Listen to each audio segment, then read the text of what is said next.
Good morning. It is Tuesday, February 5th, 2019. And I just wanted to weigh in on the recent comments by Liam Neeson. And I'm going to try and organize my thoughts and try and not sound like a complete idiot when I say this. So, if you haven't heard, he came out and talked about a time in his past where a family member confided in him that she had been raped, and he was full of rage, and he asked this family member what color was he. She said he was black, and how apparently over the next few weeks he was walking around the city looking for an altercation with a black man so that he could, beat the shit out of him, feel justified in doing so. Absolutely reprehensible and awful thought, which he fully recognized that it was wrong for him to think that and engage in that activity. And he went on to talk about how the desire for rage and revenge has, sort of permeated the culture, and how it's not good, and the whole bit. Read his statements. It's in an interview with, I think it was USA Today or something, or The Independent. I don't remember. Anyway, he did an interview. You can find out the entire transcript in the article. Anyway, so the point is, he was talking about letting hatred infect you.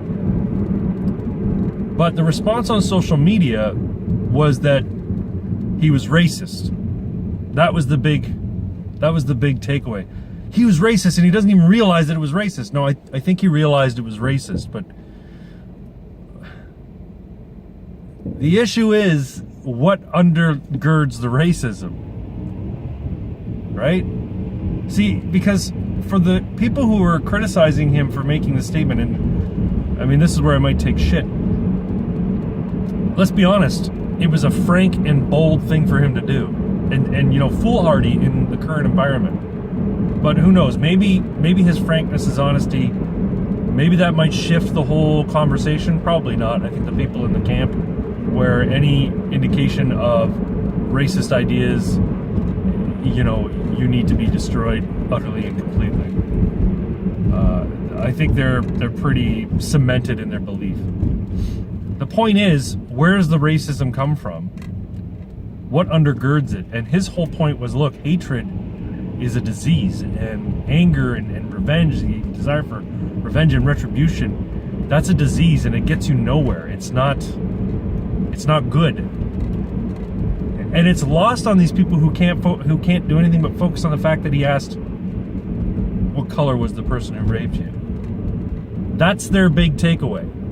Not that he was so infected with hate that he was willing to beat the shit out of an innocent person to sate his own anger. So, and I was thinking about it, I think the reason for it is that when it comes to racism, for many people, how am I going to say this? Racism isn't a bad thing. They're the people who say, whites need to step back, or, we need to do something about white people. For them, the idea of racism goes only one way. And for them, it's okay to be racist as long as you're racist in the right direction. So the people who are decrying his statements as being racist because the color of the perpetrator of this rape was allegedly black, and he was seeking out revenge against the black community, that's the whole point, and that's not the point of the issue here. For the traditional definition of racism, which is belief in superiority or inferiority of people based on their race, okay? For some reason, that's fallen out of favor. That's become quaint. The new racism is anytime a person in a position of power uses that power to speak out against somebody who's in a less privileged position because of their race. So it's prejudice plus power, prejudice plus privilege. That's the new definition of racism to the modern regressive left.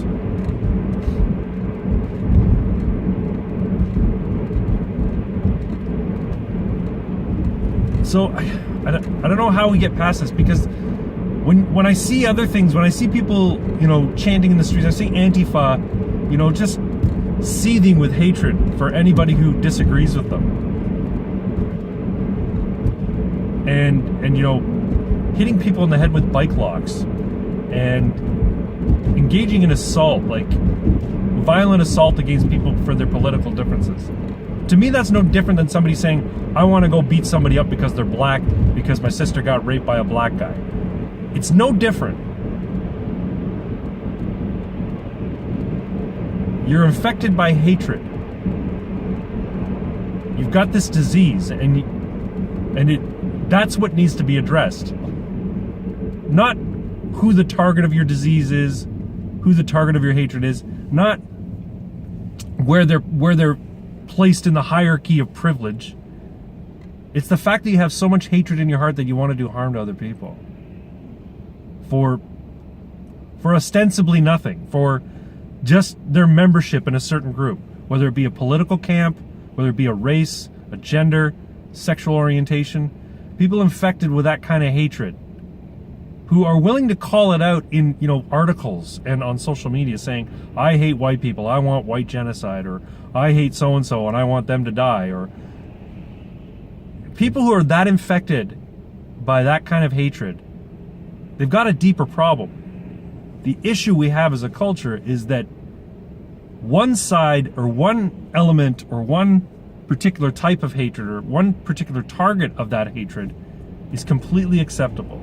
I shouldn't say one, several. But in particular, straight white men. The straight white man is the target of so much hatred and anger and disgust and just violent thought. I know it sounds crazy, violent thought, but thoughts of perpetrating harm on people. And it's completely given a pass. The issue isn't who's the target of hatred. The issue is the hatred itself. And so, I mean, this whole Liam Neeson thing, yeah, you listen to it and you go, that's disgusting, that's awful, and he's fully aware of it, and he realizes that it's a shameful part of his past. Now, someone mentioned online that he's probably not going to be unpersoned or deplatformed or what have you, because he doesn't have a Twitter account, he doesn't have social media, so it doesn't mean there isn't going to be a Twitter campaign against the studio that, I guess he's got a movie coming out, or a series, I don't know. Anyway, the point is,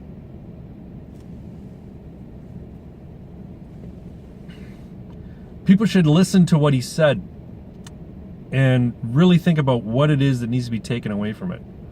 Not that he, at one point, had hatred in his heart for black people because of something awful that happened to a family member at the hands of a black person. Now, who knows? Maybe he still has that hatred somewhere in his heart. Maybe he had that hatred long before this rape occurred.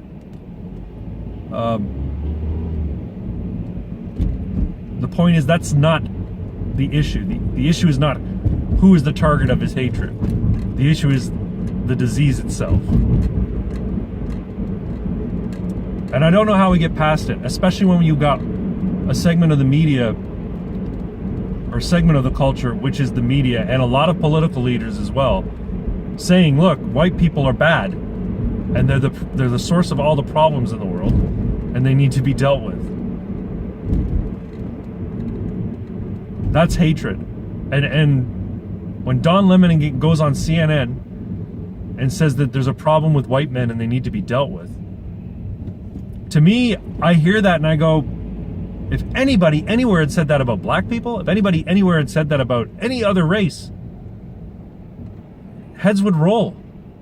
He'd be fired instantly. But as far as I know, he's still working for CNN.